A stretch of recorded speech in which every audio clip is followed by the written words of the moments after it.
Do it. Would you shave your head if we hit 1,000 subscribers No. in 6 months? Not even. I will shave my head if we get 1,000 subscribers within 8 months. But you have to cut your hair too.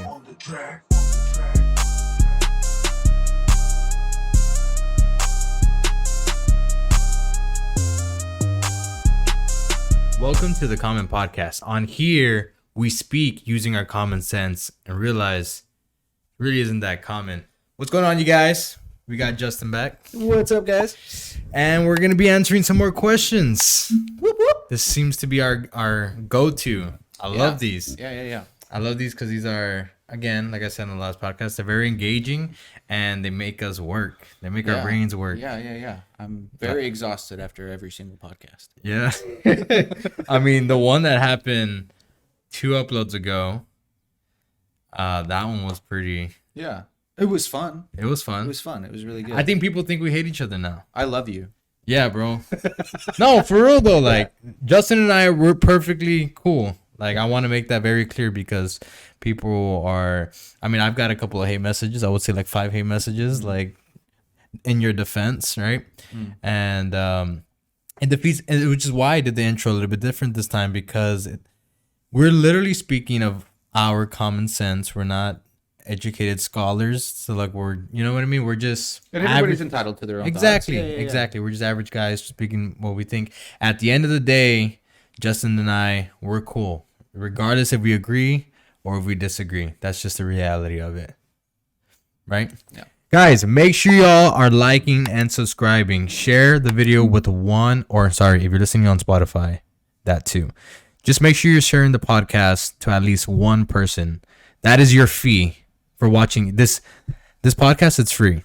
There's no ads. And like $1 million would be great. That would be great, but we're not going to ask for that right now.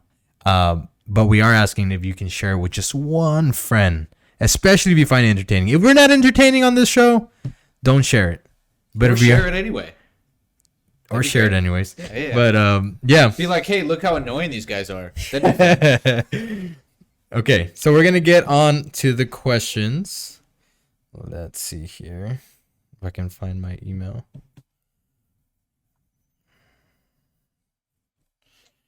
All right, first question. It's not even a question. Did you know that when ice cream sales go up, so do murder rates? Explain. Well, like, is there a correlation to that state? Like, finish. So no, there's no direct correlation between the two, but stats have shown, according to my psychology teacher back in college, that when ice cream sales increase, so do the murder rates. Okay, and so is this like serial killers or just flat out murders? Flat out murderers. Can you guess why? No. I mean, Okay, so no. okay, I thought about this question because this isn't a fan asked question, by the way. This is something that I ask my coworkers, or I trick them. I trick my coworkers. You told me earlier how you're getting like a bunch of rude customers, right? The two things are happening. One, it's getting hot, and people all want to go to the island, right? So you're just gonna get more people. It's gonna get more busier, or it's gonna get more busy. But stats have shown that people tend to get more upset in hotter temperatures. I was gonna say it's got it like that's the only sort of distinguishment that I can make. Yeah. So Other than just people really like ice cream and get mad when other people get in the way. no. So yeah, there's no direct correlation. But when things get hotter, people obviously they want ice cream more Well, often. then so it's like the summertime, and so people are gonna be out and about more. For sure. So if you really think about it, if there's more traffic out in public, the more likely that there's going to be a murder versus during the winter, everyone's just going to be in their homes. Yeah, the So probability. that makes sense. Yeah, the probability I think in a bunch of factors goes up. Well, that's why they say that like statistically speaking, you're more likely to get in a car accident than an airplane accident. Like it makes sense because there's a whole air traffic control versus there's not an air traffic control in cars. Yeah. So like, And there's way more cars than there is. Exactly. There's a lot more idiots driving than there Yeah. are idiots driving planes. Exactly. Yeah. Okay, next question. Would you rather discover space or the ocean? Okay, so would we rather discover like us ourselves or Yeah. Well, yeah. Like what? so we'd obviously have to formulate a team and all that. I was thinking more of it like as in like us humanity discover ocean Well, or no, space. because I mean, as humanity, we're trying to discover both. So, like you as an individual, which one would you rather try to discover? Ocean. Ocean. Me too. Why you though? I think the ocean to me is way more fascinating than it is space because I'm like, how can we try to go figure out another planet we don't even know our own? You know? That was beautiful, man. Thanks. Yeah. Putting that on the wall with the rest of the motivational quotes. Right. Space or ocean, and then followed with that statement in quotes. Did you know that there is 20 to 30 feet of seaweed in the ocean? You would literally be walking in the seaweed as if it was a forest. I didn't know that. Think about 30 feet. That's taller than this house. Yeah. I feel like I'm on the Magic School Bus right now. Let me just say that real quick. No. I didn't know that. I was listening to a podcast the other day on my way to the gym, and it was talking about urchins, and it led into seaweed, and I was just like, what? Like, it was so fascinating. But picture that, like, picture yourself, like, you don't know what's gonna come out. Well, and on top of that, we, as humanity speaking, not you and I, because we don't have a microscope, or a telescope. I'm sorry, but the scientists have already been able to like see far out into other galaxies, but we still don't know all the species of animals that are in our ocean, or like how deep the ocean can get, or like you know what I'm saying. So, You know that that fish that's in Nemo, with the light, that's a real thing. Yeah. How? I don't know. I don't know how, but I didn't know that until like 2 weeks ago. yeah. It's a little bulb. And apparently they use that to like bait Yeah. their. Yeah. Because it's like really dark down there, so they like let that. Yeah. It's like flies to a light, or moths to a That's light. insane. Yeah. Okay. So, wait, why would you want to discover the ocean? Well, I think I already. Yeah. Okay. Yeah. Just because, like, the space, from my understanding, I don't care to know any more than what's already been told to me. Yeah. And I think in our lifetime, there's no way we're even going to be able to go to another planet. And what's just absolutely insane is that how can you tell me what's like light years away and be able to see it, but you still don't know what's just here beneath your feet? Yeah. That's mind blowing. Did you know it was 420 today? I did. Do you have anybody at the shop just smoking a joint? I plead the fifth. Well, yeah. I mean, there's actually some stuff that's legal now, so that's what. Here? Some stuff. Yeah, some stuff. Not the full blown stuff. And I'm not talking about CBD. They're like starting to come out with like basic level stuff that's legal now. Yeah. I'm very uncultured on the drug side. I don't even know what CBD is. I don't know any of that stuff is. Okay. Well, that's my past. I used to do some. Used to tango. Yeah. Sure. Well, Yeah. I'm very uncultured in that sense. Yeah. But I'm still like, I wouldn't call myself a black belt in drugs. But I'm blue belt. No, I'm a white belt. You're a I'm white definitely belt. a white belt. Okay. Yeah. That's entry not level. like that far into it. Yeah. I'm not gonna like shoot it up later or anything. Okay. What drives y'all to stay in shape? I'm sorry. Oh, nothing. Oh my god. I get started for a week and then I'm like, oh, that's exhausting. Really? Yeah. For me, and I'm being a little bit of a hypocrite right now because I'm a little on the chunkier side, but I would still consider myself in shape in the sense of like I can still go out, lift, I can run 2 miles nonstop. Like I'm able to do all these things. What drives me is that when I decided to change my life, back in 2015, March 18th, I felt the most empowered than I have ever felt in my life. That's awesome. And making the decision in my life to want to stay in shape, I was just like, I actually felt like I had full control of my body. Yeah. No, it's easy for me to tell myself this, but I keep telling myself I'm giving myself a break because from the age of 12 to the age of 22, 23, when I stopped playing baseball, all I did every single day for 6, 7 hours a day was condition and exercise and lift weights and train and all of that. So now that I've graduated, I'm like, I'm done. You know what I think your problem is though? I have a lot of those. No, I feel like maybe you think that you cannot train minusculely. Like your thought of training is that intense training you did all those years. I will say that every time I leave the gym, I'm never satisfied. Okay. Yeah. So think about this. Like imagine if you just jogged a mile every single day. I've done that. Never. I'm not satisfied. Exactly. But I'm pretty sure you're better off doing that than doing nothing. I know for a fact. Yeah. Yes. And I will say, I dread getting there, but once I'm there, it is the happiest moments in the entire day that I've felt. I get the blood pumping and all of that, and I just get so just like testosterone flowing. And then I leave, and I'm like, oh, I probably could have stayed for another 3 hours. Yeah. And then I like get home, and I do that for 2-3 weeks and don't see change, and I'm like, this is exhausting. I enter this flow state, so I go to the gym almost every single day. If I don't go to the gym, I feel stressed. I feel like incomplete, and when I'm there, oh man, I just feel I'm in this flow state, this blissful state of mind that's just like, take me away. Like that's the way I feel. So what drives me is that the empowerment that, like, I mean, you know how powerful testimony is, right? Yeah. Okay. Imagine seeing yourself transform. Self-transformation. I lost 70 pounds initially my first round of like really trying to change my life.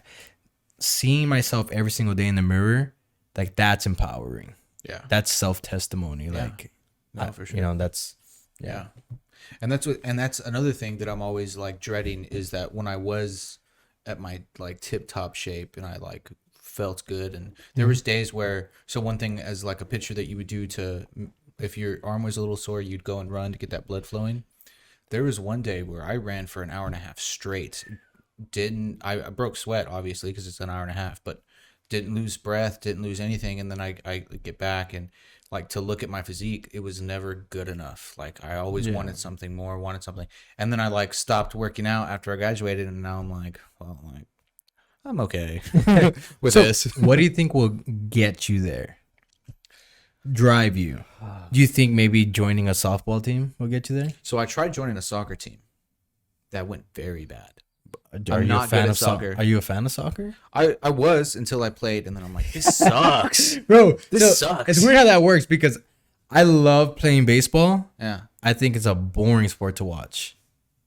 So yes, I can I attest to love that playing statement. it. Like The growing only up. reason I can appreciate sitting down and watching it is because I don't look at baseball as a sport. I look at baseball as a chess game. Yeah, well, you're deep in that sport. So when it came to like pitching, my brain is like, okay, this is what he's probably going to throw next, and this is whatever. And to see it like interact that way, or if it doesn't work out in favor, like baseball, and that mindset is a crazy sport. But yeah, I would say, and generally speaking, baseball is for people not in that mindset is not fun to watch. For sure, because that's the way I see football. Like I think about the same way. Like people are so fascinated with what the quarterback's doing. I'm like looking at the linemen, I'm looking at the receivers' routes and all of that.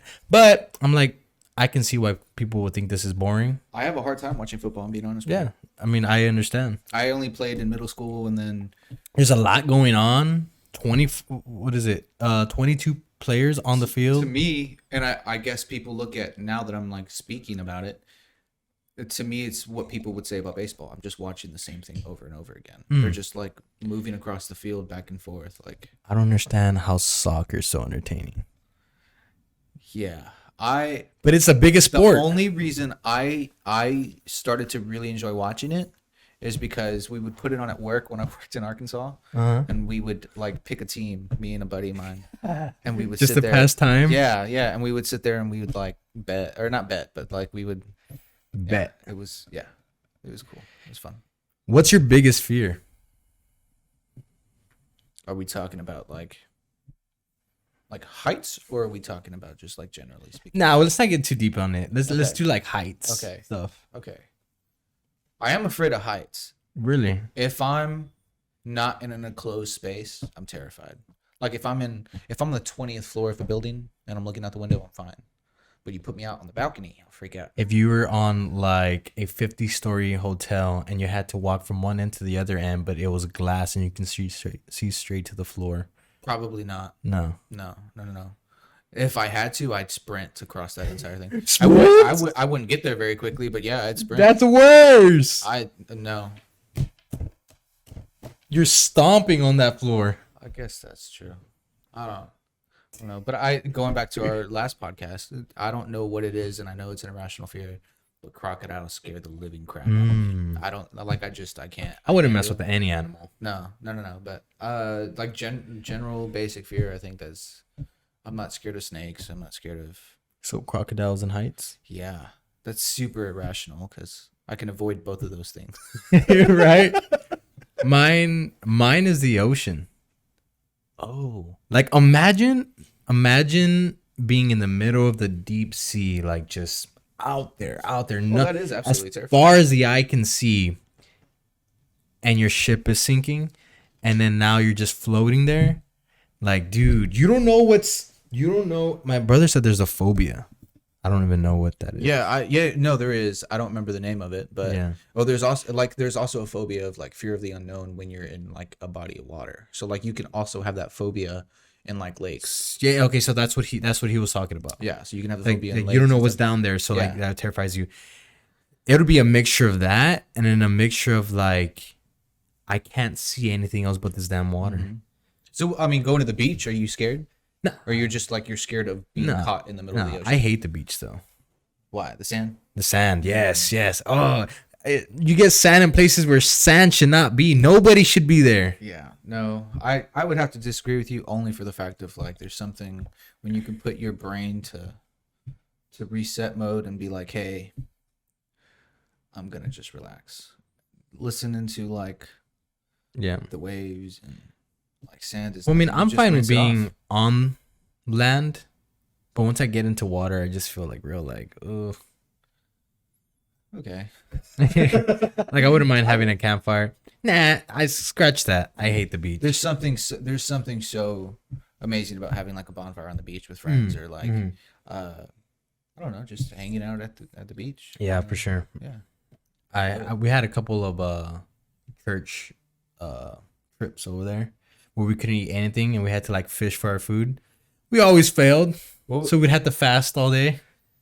God, maybe that was that was what they were trying to get y'all to do. They're like, these suckers ain't gonna catch anything, but they need to fast. That's what we're gonna do. Fast and prayer. What do you think is one of the main things wrong with society today? We weren't trying to go so deep today, but that's what the people want. You want to go first, or? Yeah, I'll just because I think mine's simple. Okay. I think that too many people like to point fingers instead of just accepting, Yeah, owning their own adversity. Yeah. I talked about that. Because then there's less conflict. There's, Yeah. I talked about that on one of the podcasts. That's a huge problem. I agree. Yeah. That's what I would say. Yeah, because there's this saying by one of the Les Brown, which is one of my biggest inspirations as far as motivational speakers goes, says that quit trying to point the fingers or trying to tell someone what somebody else did about you. 80% of the people do not care, and the other 20% are glad that it's you and not them. Yeah, and on top of that, like, if you're over there gonna sit there and be like, "You're doing this and this is wrong and this and this and that," they know what they're doing. They don't need to be like, what do you? Yeah, they're grown. I mean, how about just instead of like trying to dictate their life, tell them, "Hey, man, like, I still love you as a person, or you're still a human being, and I acknowledge that." Yeah. Because at the same time, that person pointing fingers also has problems with it themselves. For sure. Yeah. I'm not a fan of pointing fingers. Mine would have to be entitlement. I feel like those kind of intertwine together. Yes, yeah, basically. So the reason why entitlement is so huge for me is not so much like, yes, being entitled or feeling entitled to your own opinion, that is okay. But here's where the line is crossed for me. It's when you try to push your entitlement on other people's lives. Yeah. Like, I believe this, you need to think just like me. Like, that is where and we can go further on this and talk about like movements as far as like today's society goes, but we're not going to get into that because that'd be way too deep and too long of a conversation. But maybe we'll talk about it, you know. Yeah. In a future podcast. Yeah. But entitlement is huge for me. Yeah. What is your goal? So obviously asking both of us, what are y'all's goal for the Common Podcast? What is our goal? Let's give two goals. I think we have a lot of goals, but I want to say inspire, but I don't think that I'm not here to inspire anybody. I want to be able to. I feel like you want to bring joy. Minds. Yeah, joy and open minds. Like I want to make people laugh, but also realize that there's two ends of a spectrum. For sure. Yeah. For sure. Yeah. I would want to bring light to someone's day. Like, man, like I want someone to be like, oh, the Common Podcast, like they uploaded today, and like feel happy like that they're going to get content that's gonna make their day happy. Because I've had that done to me. I have some, like, I watch some YouTubers, and that as soon as they upload, I'm like, oh, I cannot wait. That happens with my podcast. When I get a notification that there's a new episode out, I get so excited. That's what I want. Yeah. I want to bring joy to people. I want to bring inspiration, and more on the statistic side, I want to hit 1,000 subscribers within this year. Yeah, and I think that's a completely manageable goal. Right? Yeah. No, I think we can do it. Would you shave your head if we hit 1,000 subscribers? No. In 6 months? Not even. No. No. No. So. No, a thousand great, but I'm not. 1,000 subscribers. How about I get a nice haircut, but then I get to shave your head? I will shave my head if we get 1,000 subscribers within 6 months. I'll give it 8 months, but you have to cut your hair too. I will. Cut you. My You hair. know you have to go bald. No, I'm not. Why not? You're married. You're a married man. Yeah, it has nothing to do with marriage. No. You don't need to look nice for Listen, anyone. I'm not saying I'm not dedicated, y'all, because I love every single one of y'all, and I appreciate the support and all of that. Like this morning, I got a text message, or not this morning, but after you released the podcast, I told you this. I got like some text messages of all like the love and support, and so thank you guys for that. But no, I'm not doing it. I'm not. I can no. Let's no. I'll do it. Because that's when you change the trend into like doing the stuff that people are doing on TikTok. Like, hey, you get at that point, it's just about the followers and just trying to hurry up and get there. Well, to be fair, I've always wanted to know how I look bald. So. Okay, I don't care how I would just. I've told my wife like in the past 2 months, like, man, what if I just decided to shave my head? I would rather grow my hair to like past my shoulders before I. Okay, but that's a long process. It is. So is getting 1,000 subscribers. You never know nowadays, bro. Hey, no, I know, but I'm just saying, like, we never know. All got to start somewhere. Mm-hmm. Okay, so you have to think of something, and think about it by the end of this show. I'll bleach my hair. I'm not. No, this is way too long. My hair is very bad right now. Nah, think of something better. I'll go bald, and you have to think of something by the end of this show. We have like about 10 minutes, so. All while you're answering these questions. Okay. Is Jake Paul ruining the industry of boxing, or is he the next big thing? You're familiar with Jake Paul? Yeah. Who isn't familiar with Jake Paul nowadays? Well, you don't know who Robert Downey Jr. is. Okay, to be fair, I didn't know who Jake Paul was up until like a couple months ago. Oh, okay. Well, because his brother Logan was the one that started out famous, I think. I don't know. I've never watched a video of any of them before in my life. I would say that he's ruining the industry. I think that this is going to be bold in the statement, but what's a little frustrating to watch is that there's athletes that start training at the age of 10, maybe even younger, who worked their tail off to hopefully get where Jake Paul is now. And it didn't have to be that way for him. You know what I'm saying? That's just my frustration as as a athlete in the past. I had to work very, very, very, very, very hard to get where I got. And, sometimes a little bit of celebrity fame and some money can kind of put you in the right spot. Yeah.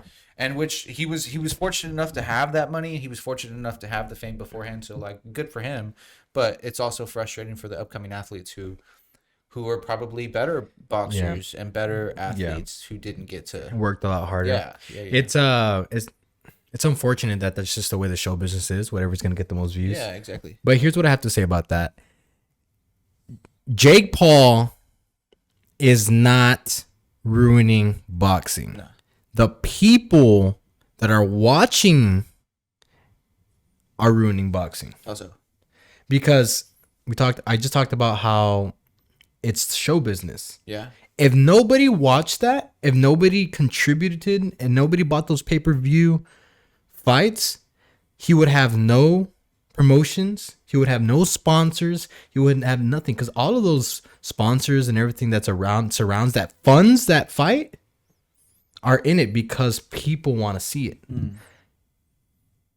Right? Yeah. So it's not a direct, he's not doing it directly, right? It's the people that are contributing. So for the people that are saying that like, oh, he's ruining boxing, like, not really. It's the fan base. Well, also though, like, so he was able to have a fan base before going into it. So he went into it and then, was able to move over that fan base.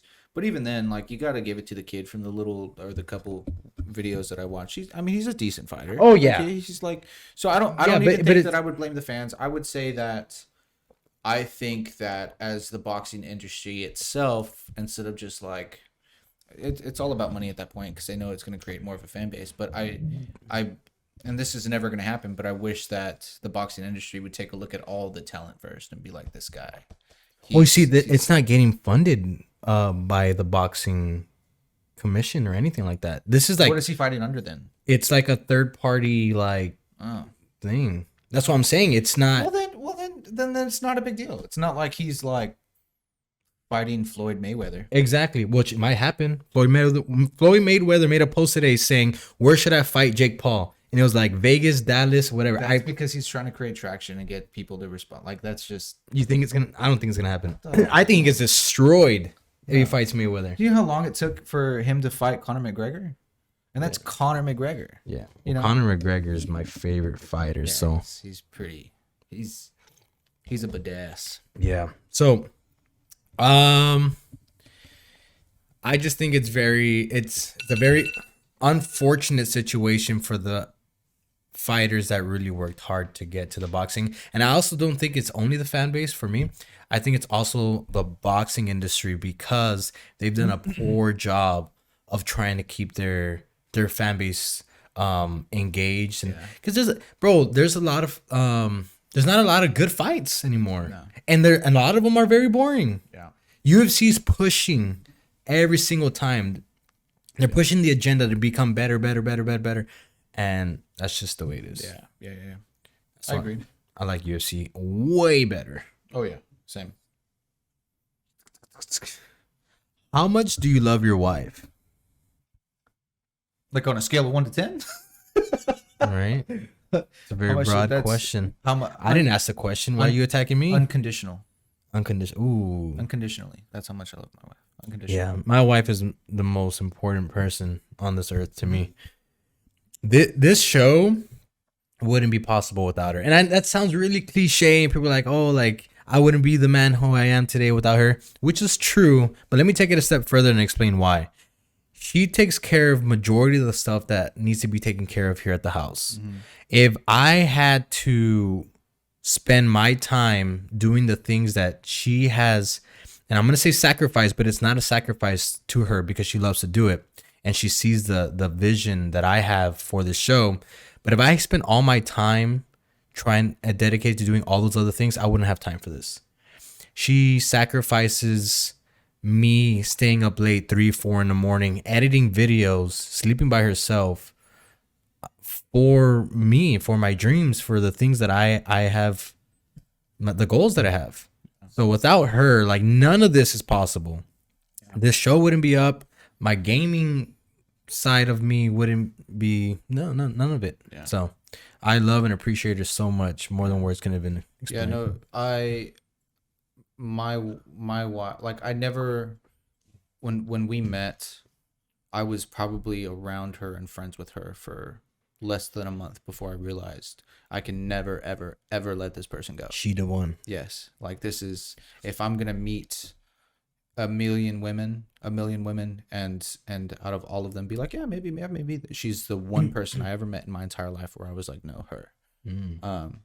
Whether I know I'm in love with her or not, that I can never, ever, ever let go. So, and she's just, I mean, since we've been married, I talked a little bit about it, 2 podcasts ago, I think, where, you know, she's pulled me out of some dark places. Yeah. And she just, I don't know if there was like an intuition at the time in meeting her that she would be that type of, like, just, and again, I said unconditionally, so this is not why I love her. Yeah. But like, I mean, like, through depression and anxiety, and I life was hell for me for a long time. Yeah. She's been more than I could ever ask for. Just, she's, yeah.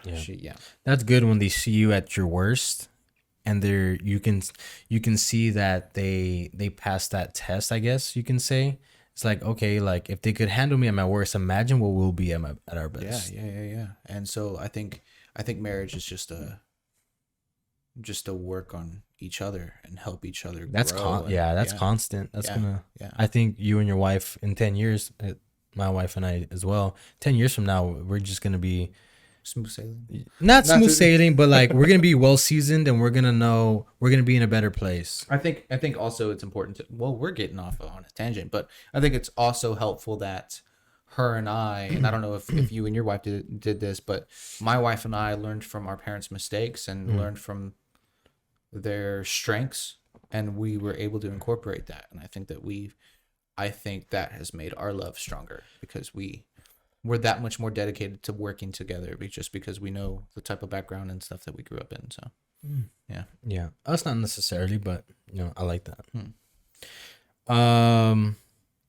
We received counseling through our pastors and another mentor of mine. So yeah, we did counseling too, for like premarital counseling is what we did.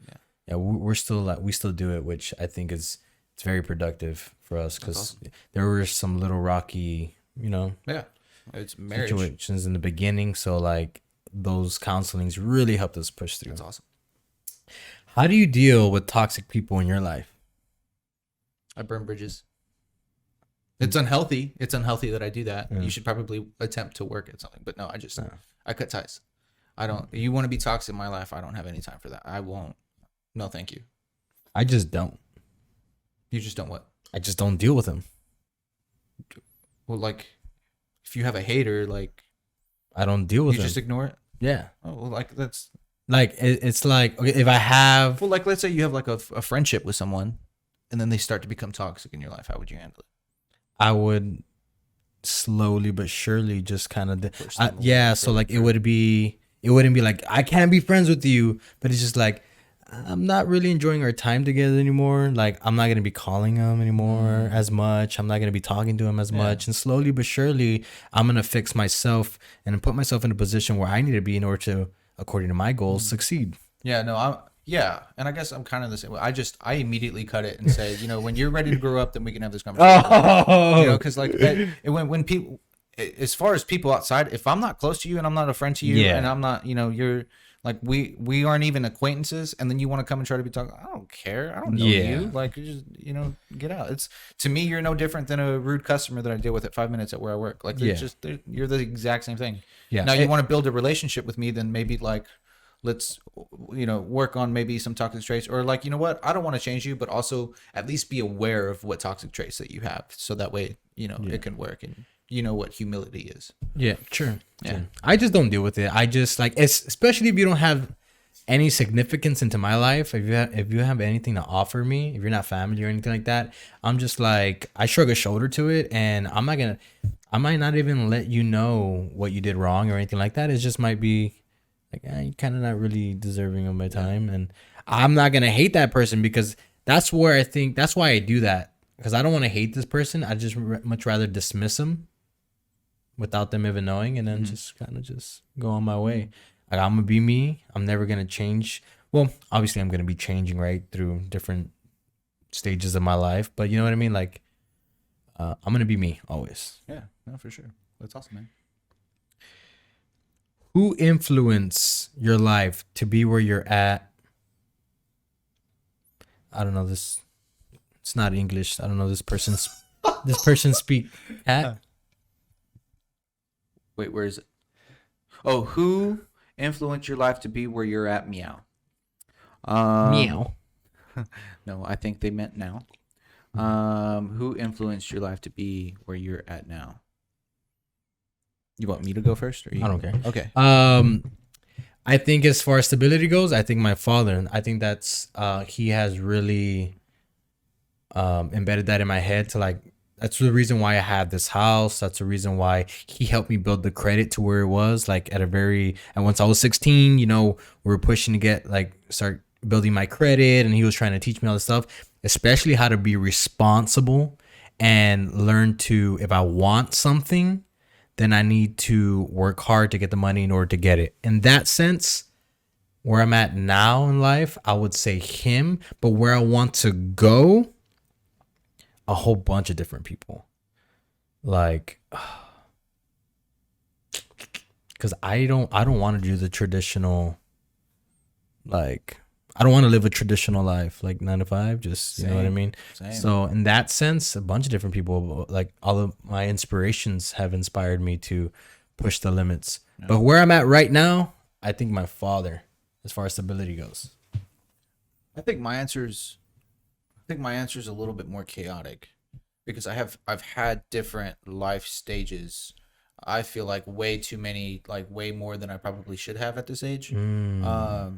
Making me think about my answer. So I've had to like evolve and grow, and different people have helped me. So like I can't say my dad, because where I'm at today, not only were there many people, but there was also like maturity and humility that I've had to instill in myself, and had to, growing up, I had to like put down the arrogance and put down. So like I would say me, and then several people along the path that have helped shift or open my eyes, and open up my ears and be like, hey, like this is not okay, or this is great, and this is I've had mentors at the school that I went to. I've gone to class and to listen to one professor teach that I absolutely loved and adored, and there was just like one lesson that would like stick out, and that 1 week, 1 week of like trying to change my lifestyle did in fact change the trajectory of how I was living my life. And so for sure, I don't really think that there's someone in particular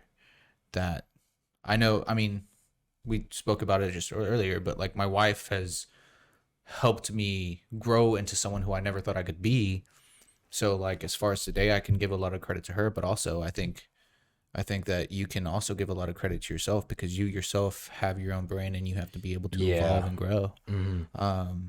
And then of course everyone else who played a part, because I mean you run into, whether that's the high school bully, middle school bully, like all those people help you, and whether that there was damage inside of you, and you had to figure out how to heal that for yourself and help you grow and learn from that mistake, or like or use it to be better. But I think there's like a million people that influenced. Not only people, I think instances too. Like there's some things that you just see that you have no type of like, you're not even involved in it, and that like really opens your eyes. So I want to change my answer now to mine, to basically yours, because I've had uncles that have said a few words that has changed my life. I had coaches in my life that has really opened my eyes in different areas. So, but I think that kind of defeats the purpose of the question, though. Well, like, I mean, at the end of the day, you can say yourself, because it doesn't matter who's telling you what.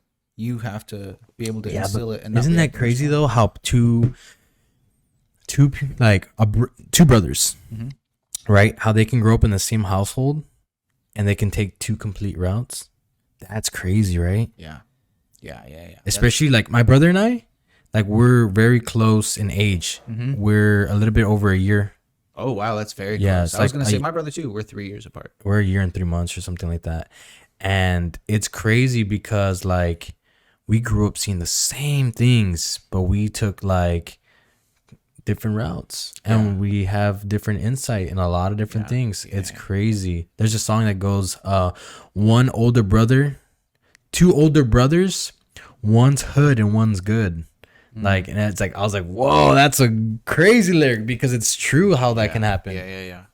I mean, I don't know. I'm kind of in the same situation with my brother. My brother, don't get me wrong, we're like both like decent human beings. Right? No, me, bro. No, I'm just kidding. That was a cringe moment for people watching. They're like, dude, no. Me, bro. Right? Yeah, no.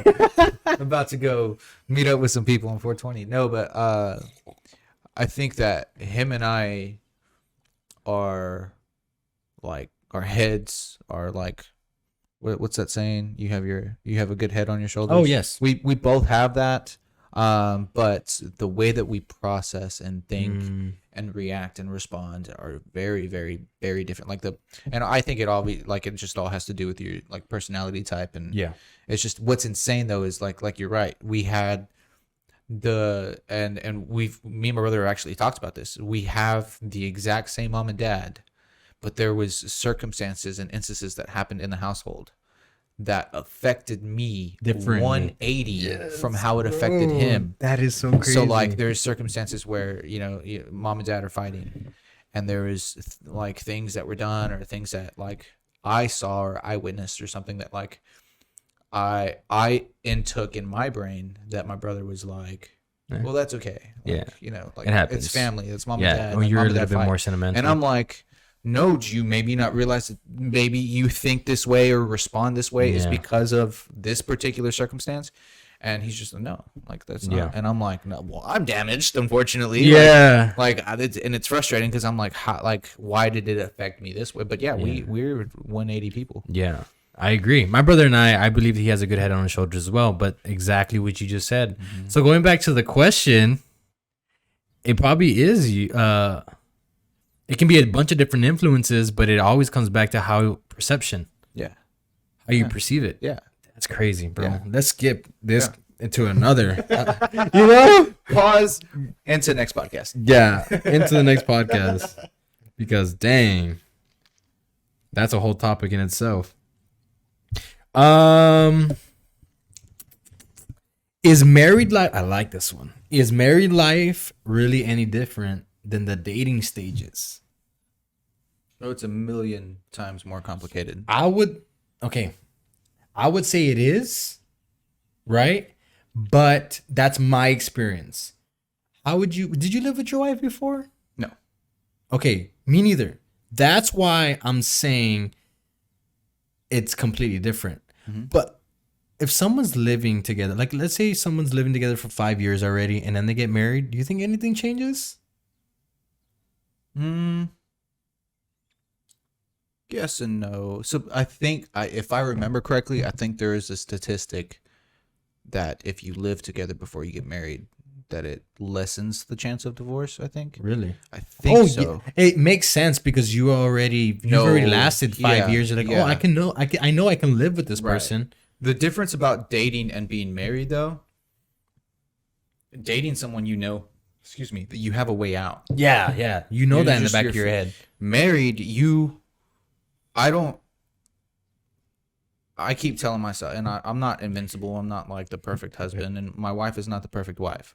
But we both have parents who are separated. Her parents are divorced. My parents are separated. Oh, your parents are divorced? Or separated, yeah. Oh, okay. They're not like legally divorced, but yeah, they're separated. Oh, I didn't know that. Up in, like kind of recently. Okay. But we witnessing that, and my parents were married for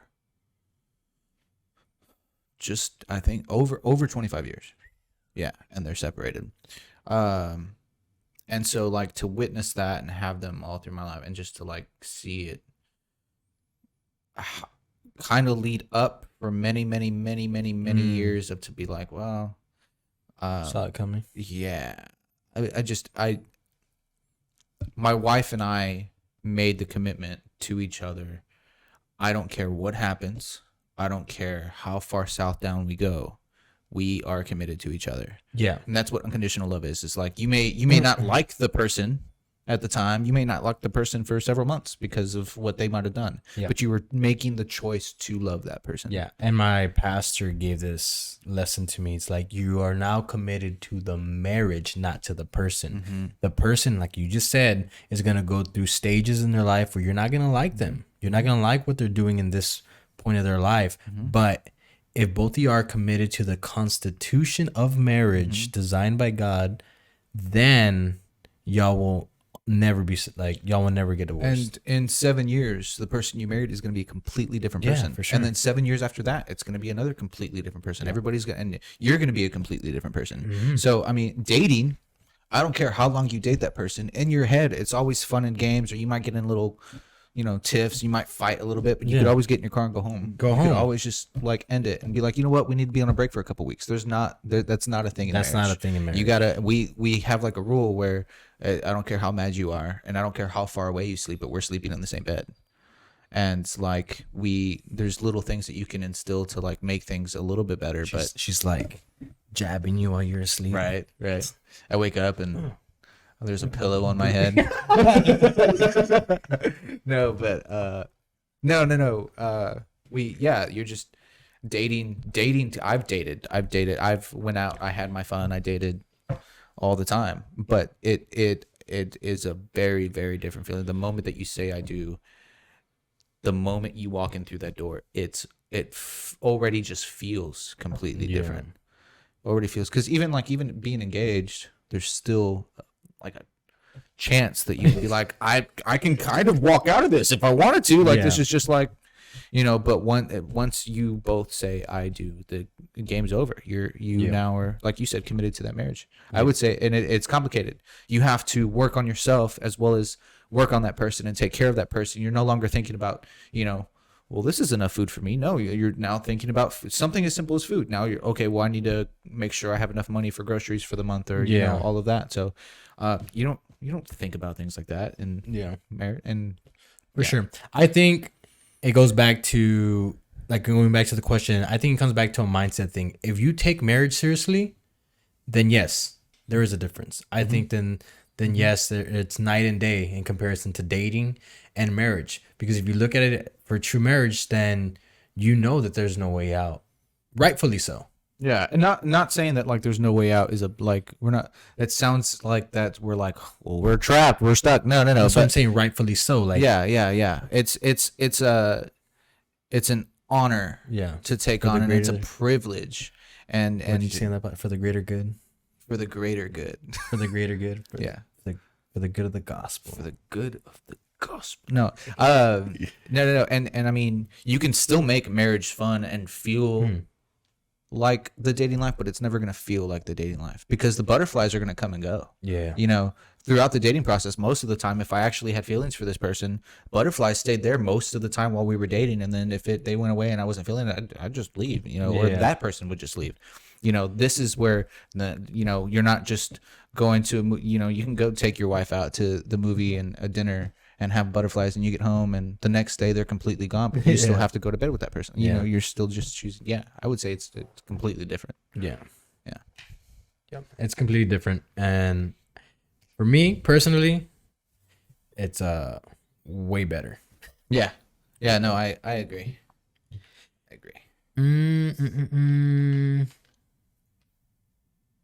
If you can have anyone on the podcast, who would it be and why? Jesus Christ. I would grill that guy. And that's me as a follower. I would be like, listen, I need answers. I need to know. And like, don't get me wrong, I believe you rose from the dead, but like, I don't know, just ask him just a trillion questions. I'd be like, okay, well, like, how? Or when? Or why? Besides Jesus Christ. Okay. That was a joke. I was thinking that was a joke. That in the car, I was like, Man, it'd be funny if I said Jesus Christ. Yeah. See? Yeah, there you go. But I don't know. I'm like too much of a movie buff. Like I want to say like Dax Shepard or Ryan Reynolds or I think Ryan Reynolds would be hilarious. That'd be awesome. Do you know who Ryan Reynolds is? That's the one you've been talking about. Yeah. Who is he though? The guy from Without a Paddle? No, that's Dax Shepard. Okay, that's a Daredevil guy. Oh. Deadpool guy. Yeah, that's what I meant. I would have out of three, it would either be Elon Musk. Ooh, that would be a good one. Right? Neil deGrasse Tyson. Do you know who that is? No. He's I'm gonna butcher this word, but basically he's the one that astrologist. There you go. Astrologist, yeah. Yeah. That or a motivational speaker. Man, I'm forgetting his name. He's my favorite motivational speaker, but I always forget his name. Marcus Luttrell would be a good one too. Is that an actor? Marcus Luttrell? No, he's the Navy SEAL. Oh yeah. That'd be good. It's not like I want to like sit down and like hear his experience from his mouth in person, and just like what he's done since, what he's doing now, what was training like, what was Bud's like, for sure. You know? Yeah, it's crazy. So my answer is Elon Musk, Neil deGrasse Tyson, or Les Brown, which is my favorite motivational speaker. Those would all be really cool. Because I'm more into like the educational side, like, you know. Oh no, I want to laugh the entire time. I see that. Or cry. I don't know which one. Okay, one more question. What's the difference between a boss and a supervisor? Okay. What? Well, it depends on what we're defining as boss. Like, because to me, I hear boss and I think of CEO. Supervisor, that's just like the man who makes sure that everything runs smoothly for the shift.